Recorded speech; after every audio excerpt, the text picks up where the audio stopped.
عليكم ورحمة الله وبركاته. بسم الله الرحمن الرحيم. إن الحمد لله نحمده ونستعينه ونستغفره ونعوذ بالله تعالى من شرور أنفسنا ومن سيئات أعمالنا. من يهده الله فلا مضل له ومن يضلل فلا هادي له، وأشهد أن لا إله إلا الله وحده لا شريك له، وأشهد أن محمدا عبده ورسوله. يا أيها الذين آمنوا اتقوا الله حق تقاته ولا تموتن إلا وأنتم مسلمون.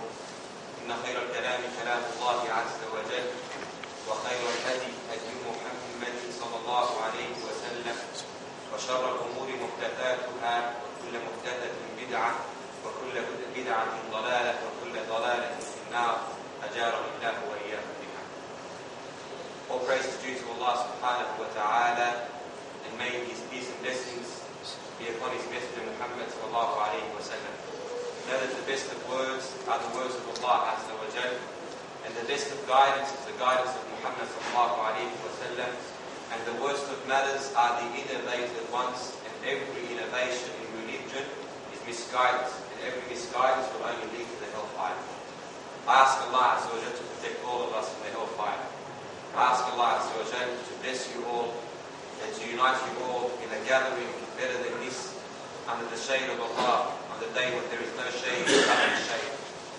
My dear respected brothers and sisters in Islam, firstly I would like to begin by saying I'm not all that the brother has described. I'm only a humble student of knowledge, and I say this firstly so that I am not cheating you and lying to you, my dear brothers. I'm not but a humble student of knowledge, and if I have sat with teachers and learned something, then it's a drop from an ocean. So, firstly, I would like to correct that. Second thing, my dear brothers and sisters in Islam, I would like to welcome you to tonight's talk, and I would like to remind you of the great virtues of being of those who sit in the circles of knowledge, such as the hadith where Rasulullah sallallahu alayhi wa sallam, he said, verily the angels lower their wings to the seeker of knowledge out of the goodness of what he is seeking, out of the greatness of what he is seeking, out of pleasure to what he is seeking. They lower their wings. And verily, Rasulullah sallallahu alayhi wa sallam, he said that the angels surround the gatherings where is the remembrance of Allah azza wa jal, that gets people together, until they cover them to the sky. And the mercy of Allah azza wa jal descends, and His tranquility descends to Him. And their name is mentioned to whoever is in the gathering of Allah azza wa jal, the angels. So, my dear brothers, the greatest of blessings is to be a student of knowledge. And the great scholars, even despite the fact they have learnt many things where they don't really need to sit in some gatherings, you find they would look for it to seek the blessings that are mentioned by Rasulullah sallallahu alayhi wa sallam from being part of a circle of knowledge. And we are all students of knowledge, including myself. We are up for a beautiful month, the month of Ramadan, which is very near. I ask Allah azza wa jalla to let us all live to witness this beautiful month.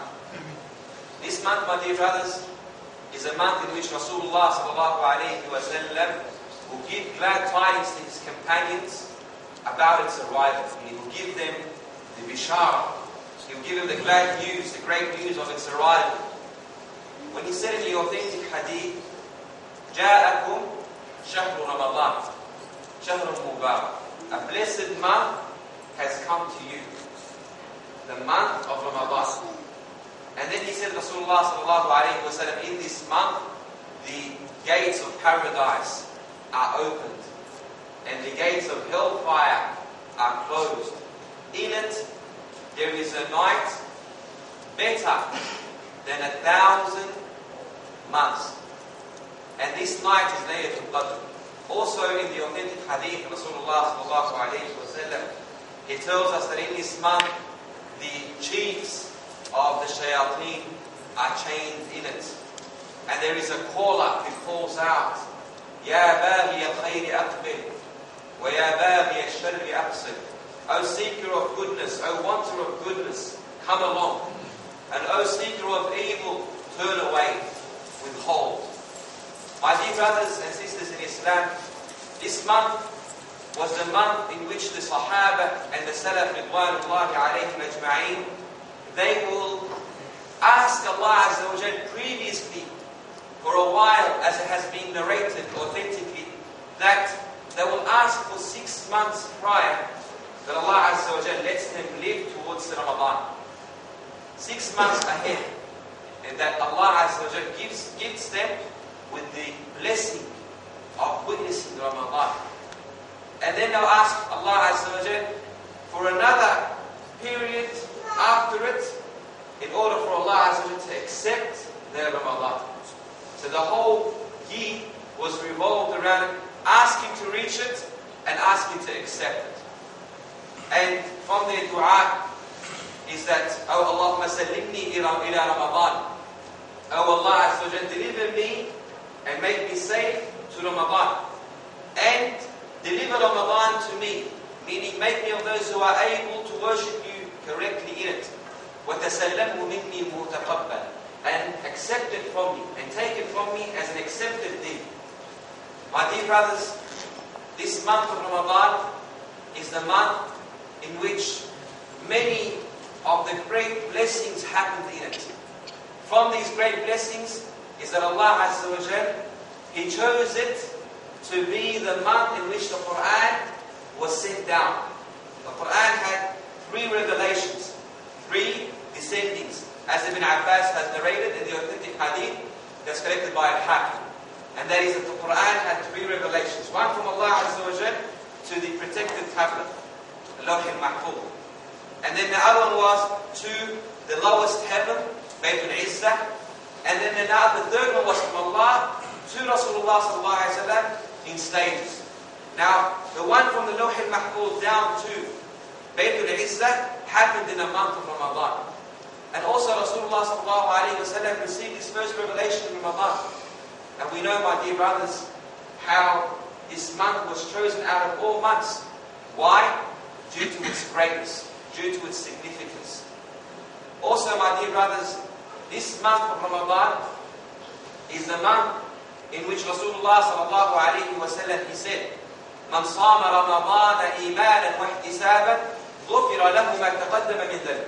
Whoever fasts Ramadan with belief and taking into account the reward, whatever he has done from his previous sins will be forgiven. The month of Ramadan, dear brothers, is the month where Rasulullah sallallahu alayhi wa sallam, he said, وَلِلَّهِ عُتَقَاءُ فِي رَمَضَانِ وَذَلِكَ فِي كُلِّ لَيْلَةٍ. And Allah Azza wa Jal has people who will be protected from the fire, who will be safeguarded, who will be saved from the fire. And that happens in every night. The month of Ramadan, my dear brothers, is a month of blessings. And there are times in it which you have the angels in it making dua for you. Rasulullah sallallahu alayhi wa sallam, he said, إِنَّ اللَّهَ وَمَلَائِكَتَهُ يُصَلُّونَ عَلَى الْمُتَسَحِّرِينَ. Verily Allah and His angels make salah upon the person who's doing his suhoor. And that is a supplement we had before Fajr. And that is the one we take in order for us to implement the sunnah and also to be able to fast the day. And here the salah means from Allah Azza wa Jal, mercy and forgiveness. And when we're talking about the angels, it's their dua from Allah Azza wa Jal for you. Their dua for you. So this is the blessings that Allah Azza wa Jal tells us about. And also in the authentic hadith, Rasulullah sallallahu alayhi wa sallam, he said, مَنْ خُتِمَ لَهُ بِصِيَامِ يَوْمِهِ دَخَلَ الْجَنَّةِ. Authentic hadith collected by Imam Ahmad. He said, whoever Allah Azza wa Jal takes his life while he's fasting, he will enter paradise. Of course, take into consideration he's someone who was not leaving the major obligations such as also prayer and so on. Otherwise this person, may Allah Azza wa Jal, have mercy on all of us. What's going to happen to him? It's a very dangerous situation. But the point is, this is from the virtues of Ramadan. And that is, the person who dies while he's fasting, he will enter paradise. Also in another hadith, Rasulullah sallallahu alayhi wa sallam said that whoever fasts a day in the cause of Allah Azza wa Jal, that Allah Azza wa Jal will distance him away from the fire like what's between the heavens and the earth. And of course, in the cause of Allah was explained by scholars to mean while in a state of fighting in the cause of Allah. But others included it to mean all types of fasting. And the most correct is the one that's speaking about in the cause of Allah, that is fighting, that they are fasting at the same time. But it's from the virtues of fasting, my dear brothers.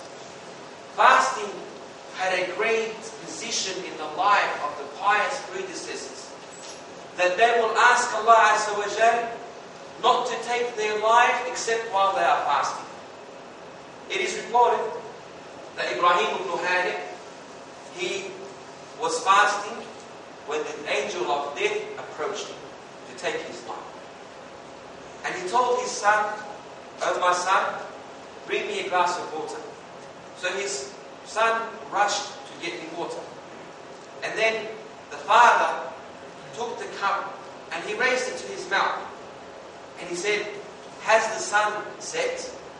Did the sun set?" He said, "No." Then he put it back.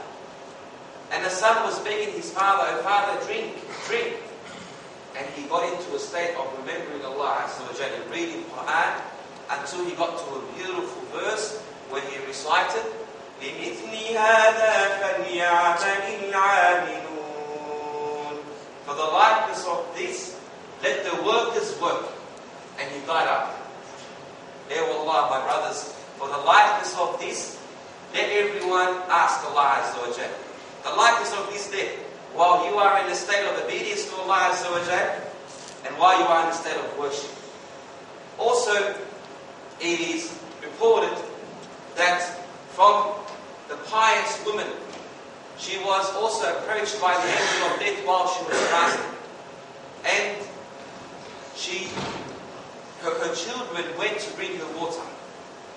And they asked their mother, "Oh mother, please break your fast. Oh mother, please break your fast." Her name was Nafisa bint Hassan. She was fasting. And they said, "Oh mother, please take this water. Please drink it." She turns around and she says, "Woe to you. Woe to you. It's a wonder. It's a wonder what you are asking me to do. I asked Allah Azza wa Jalla for 30 years not to take my life except while I am fasting. And now that Allah Azza wa Jalla has gifted me with this, you want to deprive me of it?" And then she got into a state of remembering Allah Azza wa Jalla and reciting the Quran until she got to a verse and she died after it. And this verse is the verse where Allah Azza wa Jalla says, قُلْ لِمَنْ مَا فِي السَّمَاوَاتِ وَالْأَرْضِ قُلْ لِلَّهِ كَتَبَ عَلَى نَفْسِهِ الرَّحْمَةِ. She recited, "Say to whom does all that which is in the heavens and the earth belong to?" Allah Azza wa Jalla, He says, "Say to Allah, He has written it upon Himself to have mercy." Of course, on those who deserve the mercy of Allah. May Allah Azza wa Jalla make us all. And then she died after this. But look at this beautiful ending while she was fasting. This is the state of the Salaf, the pious predecessors, and their love to fasting and their attachment to it.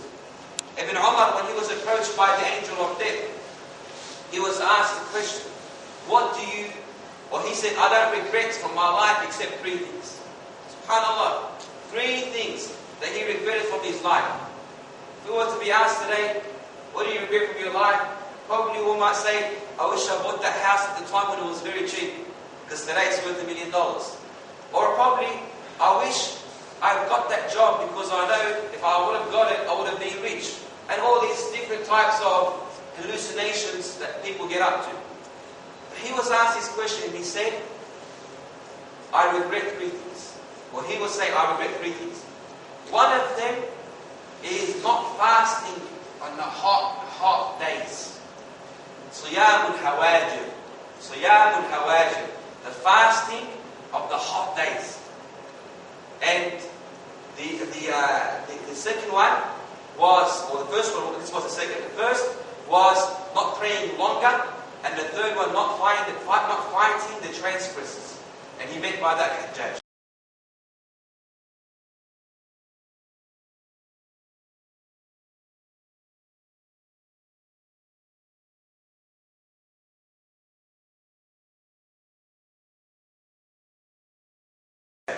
But the point is, look at how he looked at it.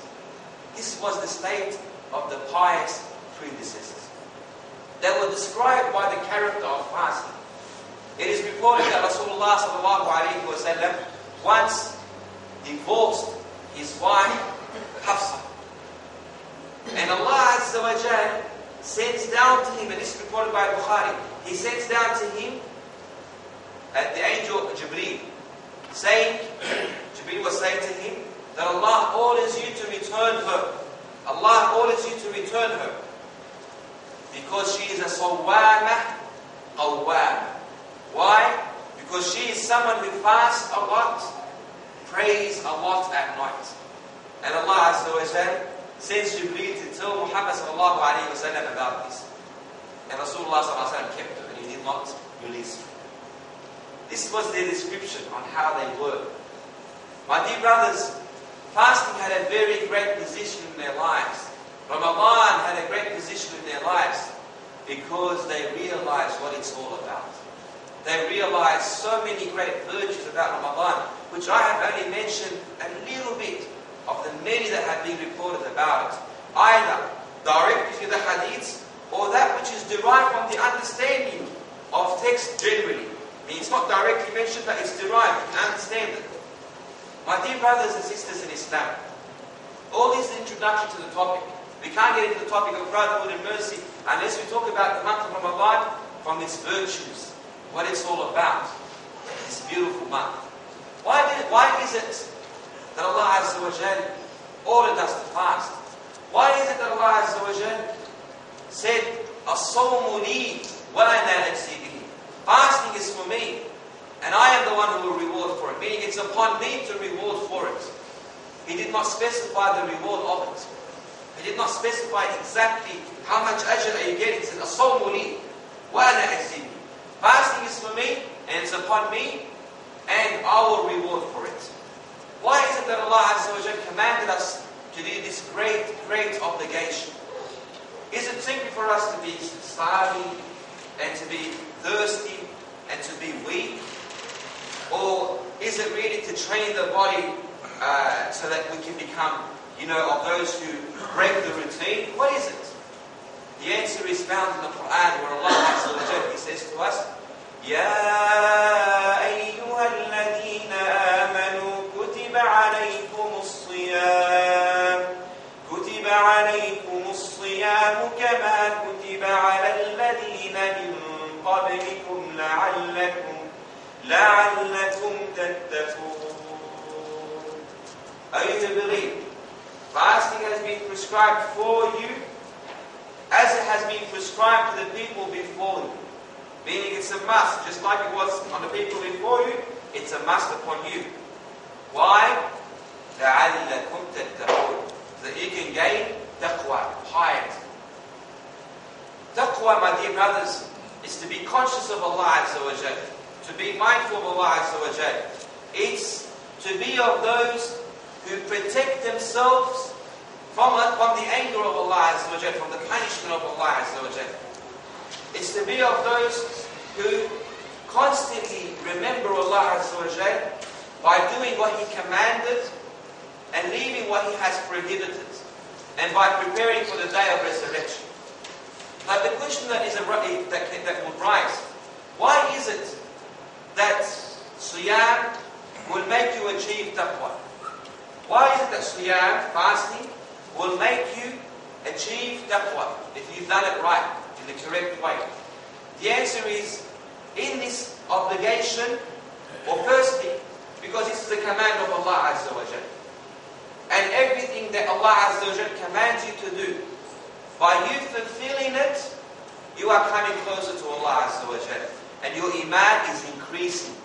Your iman, your belief, is increasing. Iman increases and decreases. It increases with acts of goodness and righteousness and obedience, and it decreases, it goes down, your iman goes lower and weaker with acts of disobedience, and by you not doing the obligations, and by not being consistent with it and increasing from the options. Now, firstly, Siyam will increase your taqwa because it's a command, and by you doing so, you are strengthening your iman. Secondly, because in this act of worship to leave what is normally halal, to leave what is normally allowed, food and drink, and intercourse with the spouses. These three things are normally halal. By you leaving what is normally halal, you have trained yourself to be of those who are capable of leaving what is haram. And this is why Rasulullah sallallahu alayhi wa sallam, he tells us that من لم يدع قول الزور والعمل به فليس لله حاجة أن يدع طعامه وشرابه. Whoever does not leave speaking of falsehood and acting falsehood, then Allah Azza wa Jal does not need him to go and leave his food and drink. Why? Because he's not understood, this person, what's the purpose behind fasting. So by fasting, my dear brother and sister in Islam, you have trained yourself and proved it to yourself that you are capable of doing things. When you are capable of leaving what is normally halal, you are definitely capable of leaving what is haram. And Siyam, this is what it does to you. It proves it. My dear respected brothers and sisters in Islam, the question that I would like to raise now, what taqwa, what piety has the person who broke his fasting, and do not consider me of those who want to bash you. I love you and I want to speak to you what I really feel that's important. What taqwa, what piety has the person gained when he's left all day food and drink, but he still finds himself swearing? What piety has he gained? He left what is normally halal, but he did not leave what is always haram. Speaking of falsehood and doing of falsehood.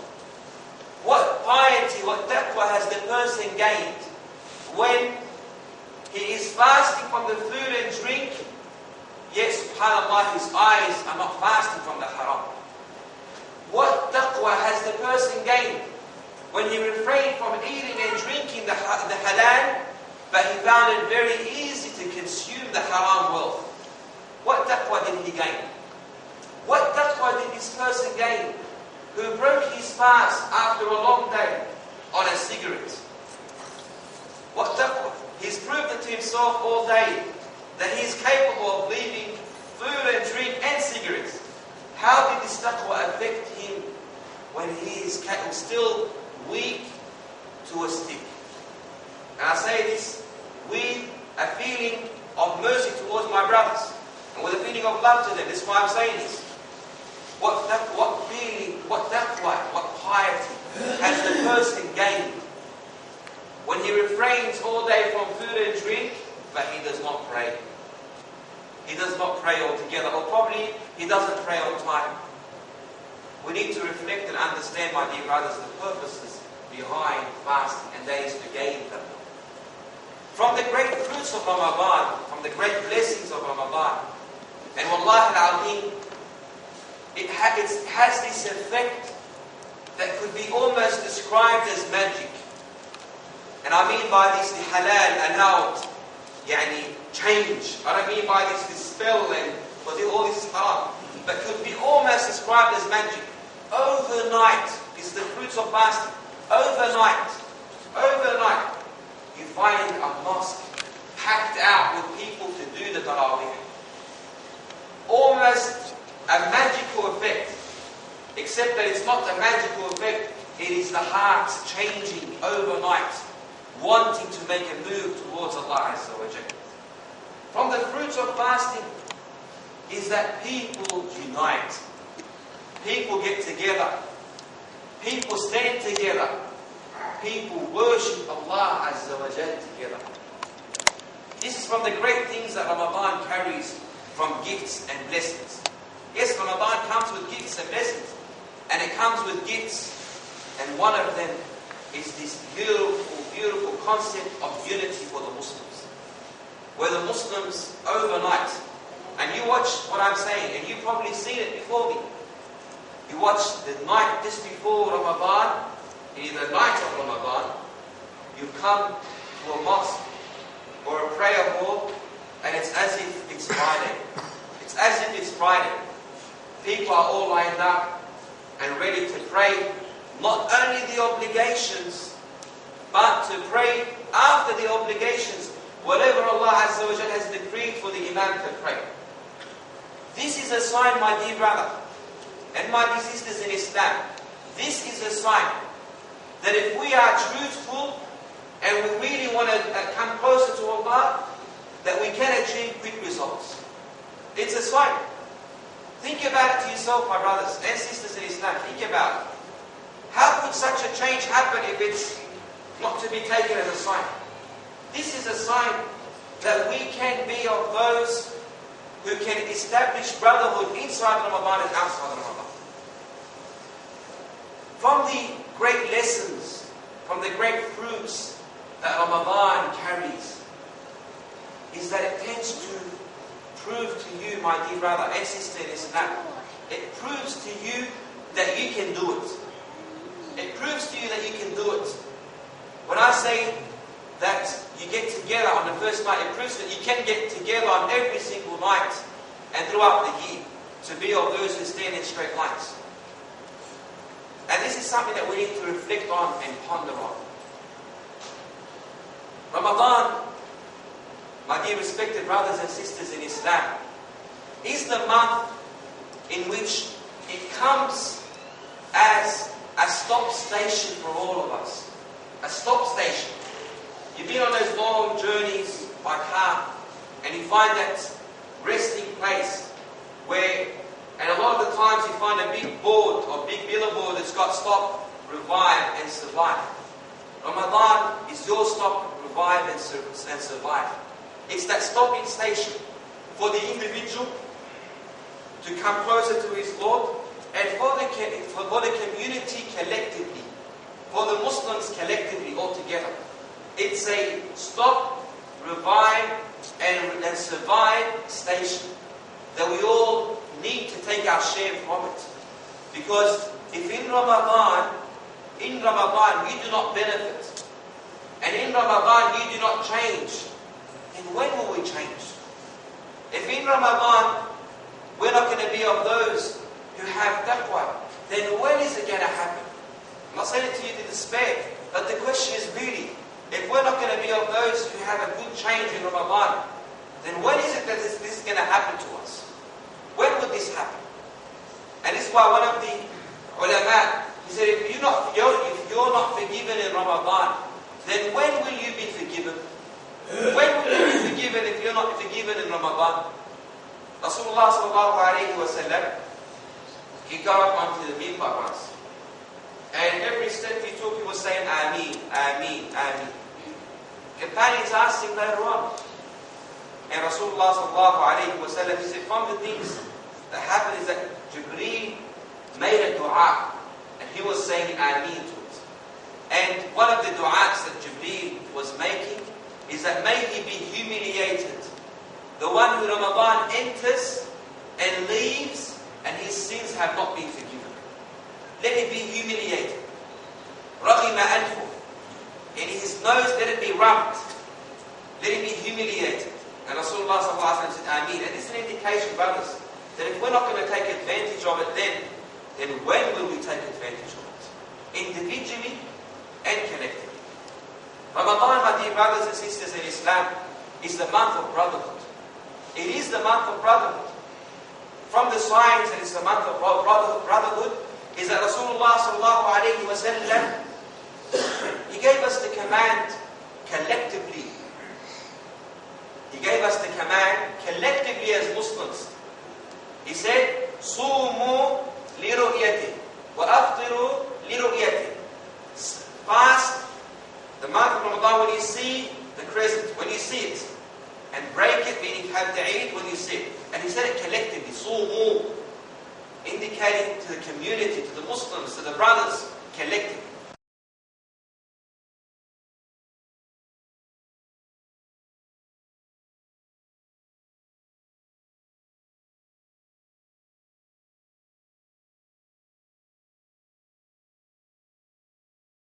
From the signs that Ramadan comes to establish and strengthen the ties of brotherhood is it comes as a reminder for you towards your poor Muslim brother and sister, no matter where they are in the world. You are now, my dear brother and sister in Islam, leaving that which you're leaving it voluntarily. You're leaving something because you choose to, which others don't leave it because they choose to, because they don't have it all together. That is food and drink. When you are leaving this, you're experiencing, you're feeling what the poor person feels around the world. Isn't this to show you, or show you how it strengthens brotherhood? And Rasulullah sallallahu alayhi wa sallam, he teaches us that he is not one of us. He is not one of us. The one who sleeps full at night while his neighbor is hungry. Why? Because this person is not thinking of the pain of his Muslim brother. And in Ramadan, you are forced to think about it. You will remember whether you like it or not. Why? Because, akhi, you're going through the hunger now. You're going through the striving. You go through it from dawn till sunset. Just remember, others go through it even longer than that because they don't have anything to break their fast on. But the point is, you can see how Ramadan strengthens the brotherhood by making you feel what your Muslim brothers and sisters around the world feel. That's another sign that Ramadan comes to strengthen the ties of brotherhood. From the signs also that it comes for this is that Rasulullah sallallahu alayhi wa sallam, he tells us about the person who prays with the Imam until he finishes. Whoever prays with the Imam until he finishes, then it will be written for him as if he stayed up the whole night. Whoever, authentic hadith, whoever stays with the Imam until he leaves, he finishes, it will be written as if he had prayed the whole night. من صلى مع الإمام حتى ينصرف كتب له كقيام ليلة. Now, my brothers, praying with the Imam, isn't this praying in Jama'ah? Yes, it is. And isn't this brotherhood strengthened? And Rasulullah sallallahu alayhi wa sallam mentioned here, whoever prays with the Imam. And we can see how Omar Alkhattab radiallahu anhu, he had this done in congregation, the Taraweeh, the prayer of the night together. Why? In order for people to have this bonding together, where they are united in their worship. Reflect and think with me, my dear brother and sister in Islam. You're thinking about your brother and remembering your brother and sister when you're hungry. You're remembering your brother and sister at the time of worship. And this is, subhanAllah, a combination of the greatest of that which is in your life. Your sustenance and your worship. Your sustenance, your provisions, what you eat and drink, and your worship. One is the food for the body, and the other one is the food for your soul. And you, with these two together, the food for the body and food for your soul, in Ramadan, you are remembering your brothers and bonding with your brothers. You are bonding with your brothers. Also from the signs that Ramadan is the month of brotherhood. And it should not be that we only call Ramadan the month of brotherhood. A brotherhood is not something short term. We put it on and off like a fuse. Ramadan is an example, but it should not be limited to it. Just remember this, I'm not speaking that only Ramadan is like this. Otherwise, with all my respect, we're all fake. We are all fake if we're going to only be brothers during Ramadan, remember each other in Ramadan. Otherwise, we're all fake. We're not real brothers. Because real brotherhood is a brotherhood that lasts during, before and after. This is real brotherhood. إِنَّمَا الْمُؤْمِنُونَ إِخْوَةً. Verily, the believers are not but brothers. And I'm only mentioning how Ramadan is, of course, why it strengthens. And it gets better and better. Okay? From the signs that Ramadan is the month that comes to strengthen the brotherhood is the hadith of Rasulullah sallallahu alayhi wa sallam. The one who breaks the fast of the fasting person, he will get the reward of his fasting, except that he will not lose his reward. Isn't this a sign of brotherhood? Where you are sharing with your brother, where you are aiding your brother, where you're giving your brother, not because you want something in return in wealth, but because you want to be of those who gain the reward for doing so. The month of Ramadan is the month of brotherhood, my dear brothers and sisters. And so is the whole year. But Ramadan carries the great examples. In Ramadan, even the person who went lost and astray, you find that he comes back. He comes back to his master. You find an incredible meeting in Ramadan. An incredible meeting. And wallahi, every year that passes, I find myself in a state of spiritual joy and great happiness. You see these brothers walking through the door who have radis, wearing their singlets, tattooed, earrings, chains, coming to pray. Wallahi al-azim, it's as if I've broken my fast again. You know the joy that you get when you break your fast? Rasulullah sallallahu alayhi wa sallam, he said, لِلصَّائِمِ فَرْحَتَانِ. The fasting person has two joys. فَرْحَةٌ عِنْدَ فِطْرِهِ وَفَرْحَةٌ عِنْدَ لِقَاءِ رَبِّهِ. A joy when he breaks his fast, and a joy when he meets his Lord. Wallahi al-azim, I have a joy when I see my brothers walking through the door. I have a joy, wallahi, especially after I turn my face after salah, and we finish the Taraweeh, and we've done whatever we have done, and they're still hanging on. They're still standing behind me.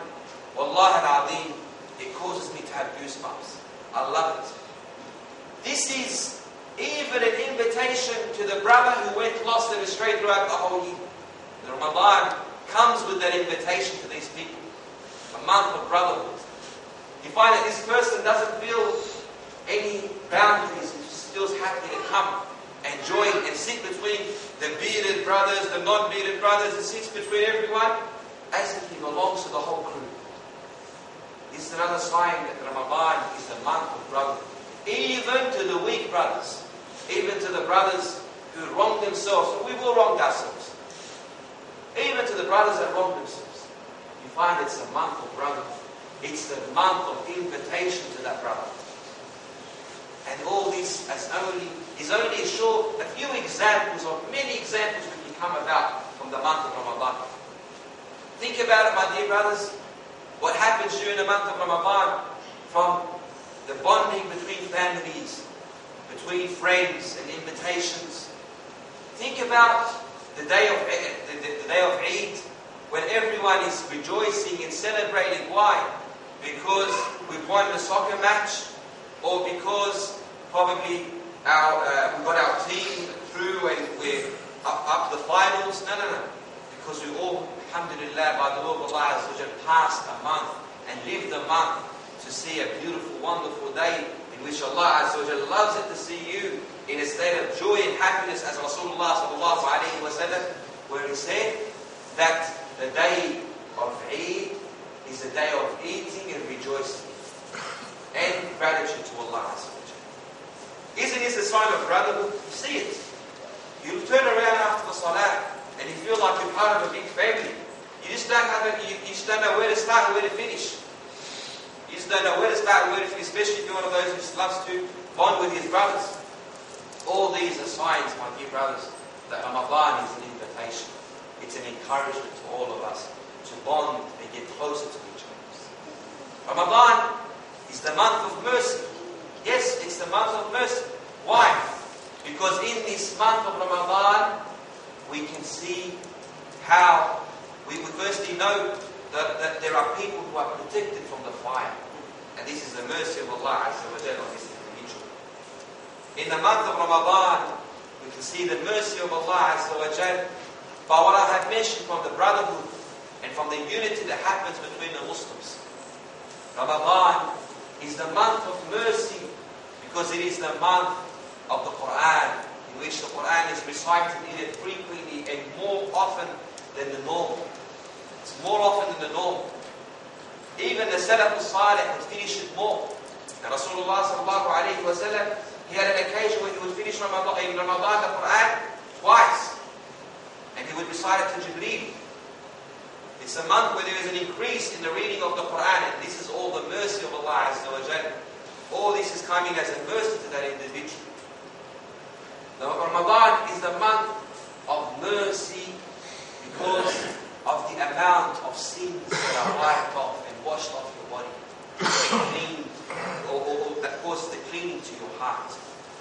If you perfect your siyam and you make sure that you fast correctly, you will find yourself washed away from your sins.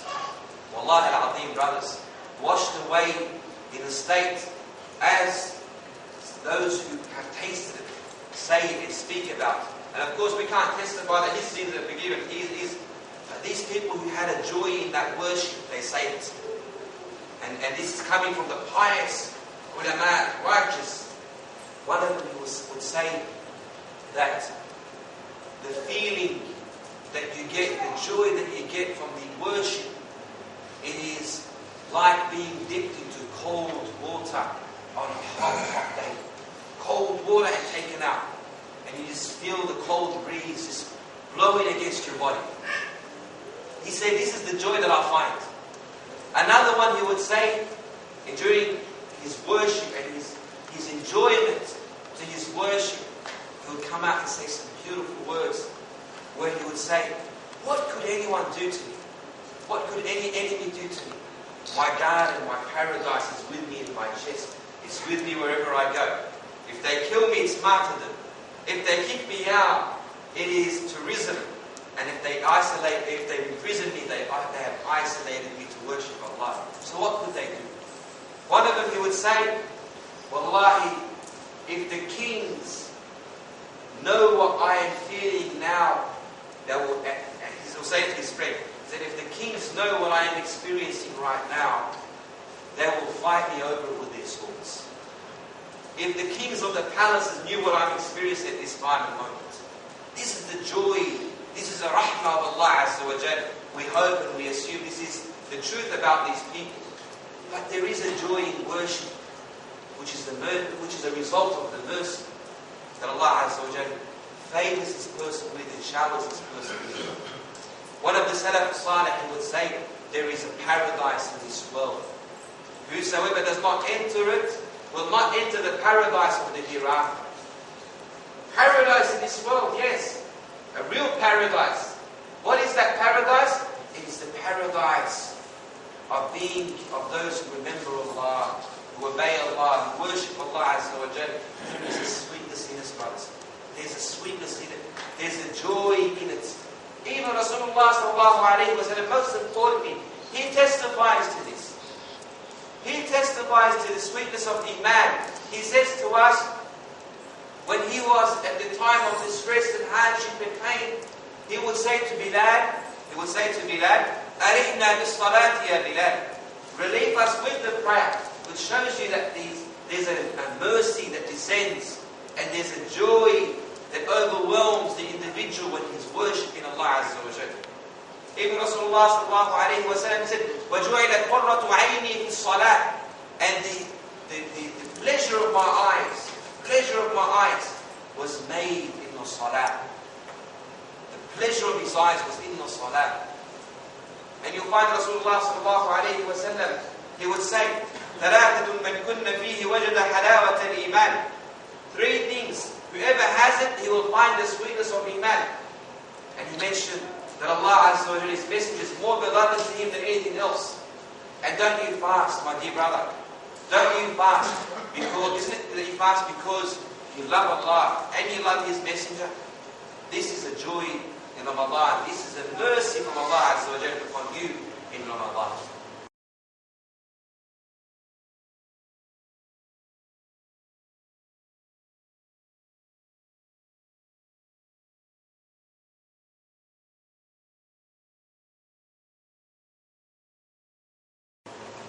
Dear brothers and sisters in Islam, Ramadan is a hunting season.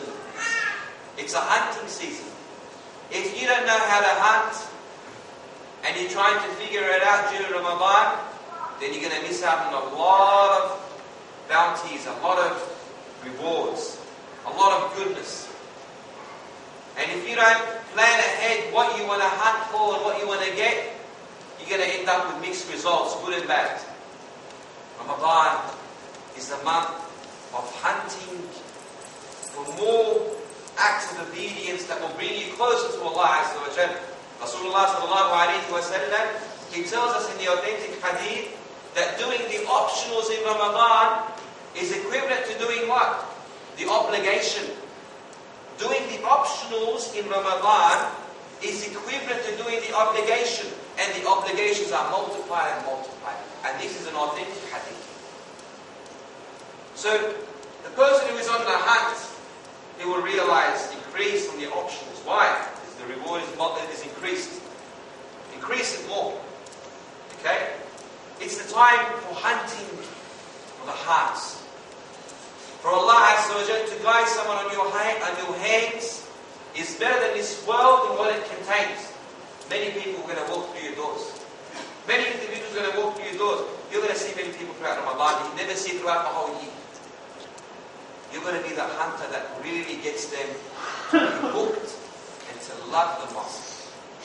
And wallahi, it is worse than swearing at a man. It's even worse is when you are the highway robber leading to Allah. What I mean by that, you're the cause why people are blocked away from walking the path to Allah Azza wa Jalla. Why?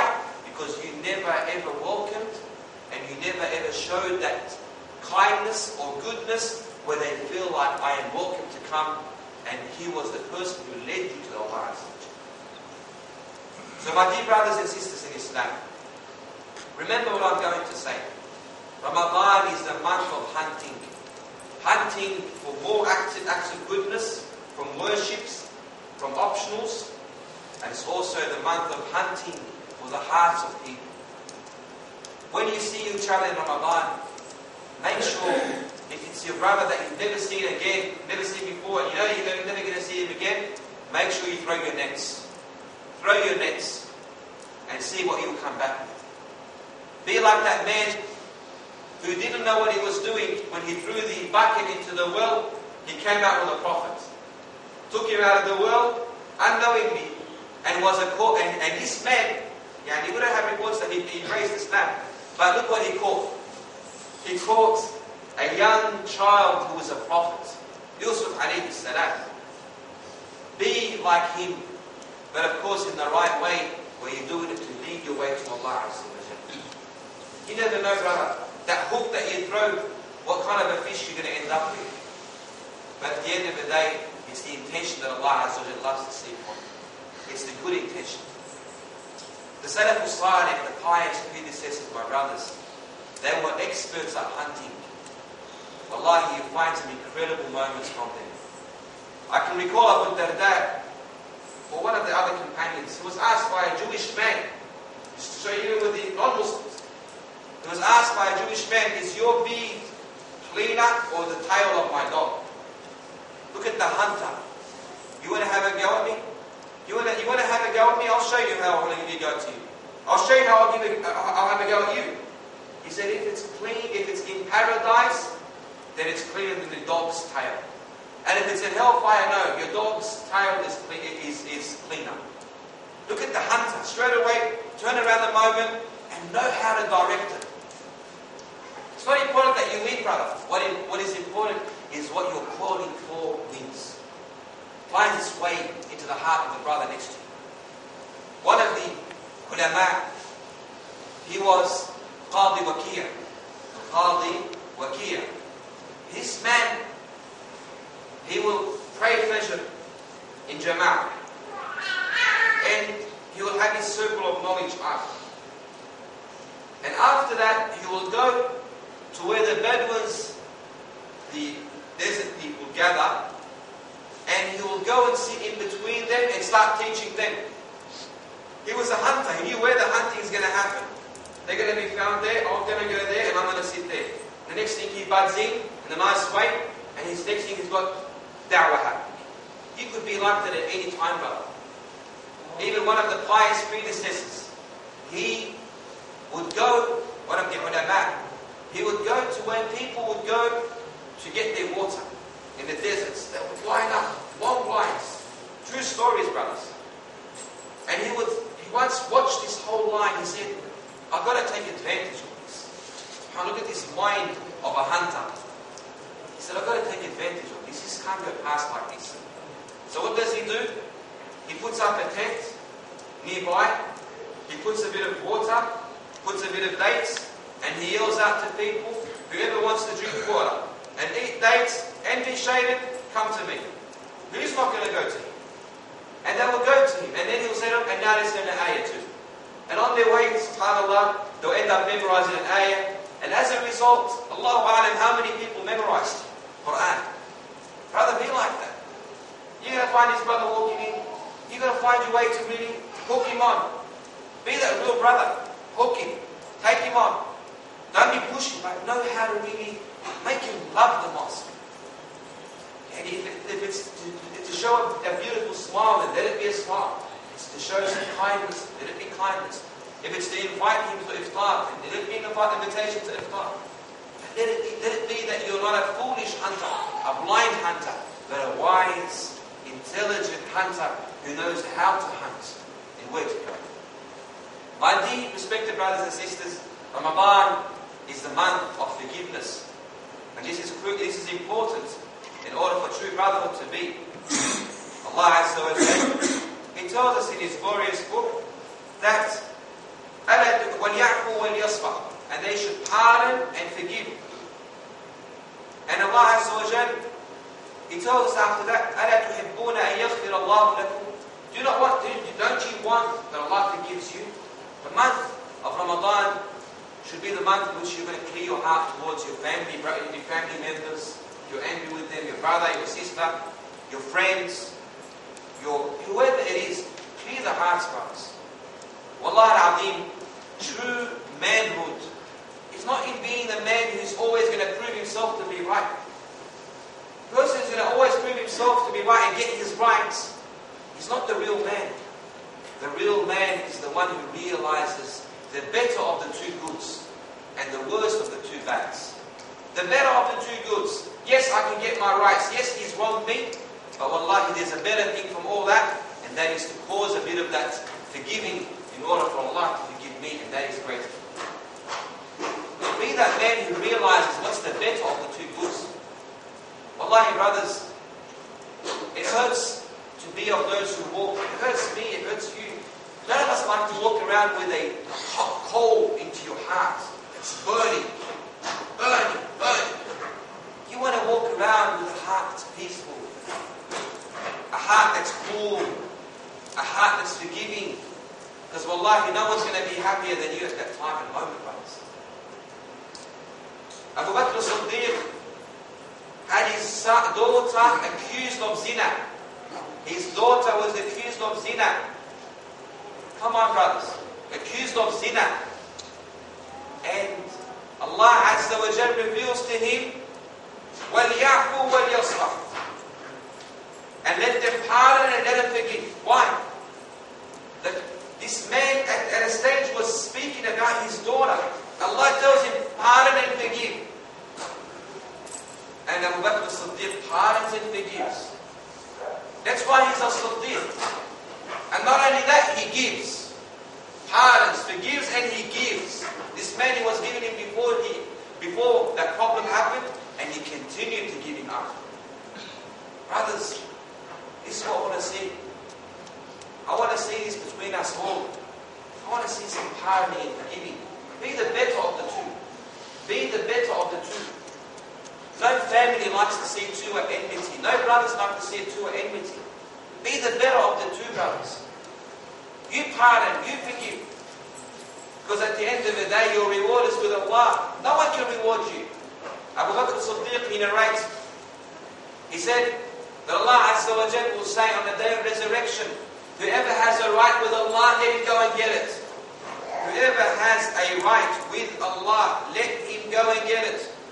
Who will stand up? Those who pardon and forgive. They didn't get their rights yet. These people oppressed them, and they were better. Not for the sake of being foolish. No, they're not dumb. They're smart. They know what's going on. But they are wise people. They realize what is the best. they will rise, they will stand up. And as a result, Allah will forgive them and pardon them. A person in paradise will have on Judgment Day, two will have enmity. This is reported. Two who have enmity. One will have a problem with the other. He's got a problem with his brother. It will be said, and he's got his rights. He's got a right upon him.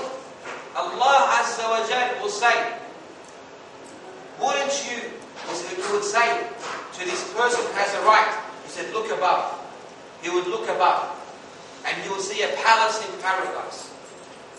He will say, Ya Allah, who is this for? Ya Allah, who is this for? He said, it's for you if you forgive your brother. That's happening on the day of resurrection. Allah Azza wa Jal is paying the price there. And then He will say, take the hand of your brother and walk into paradise. Take the hand of your brother and walk into paradise. This is what we want to see. Brothers, the Salaf were like that even with the criminals. They were not foolish, no. But they realized what's the best to do at each time. It is reported,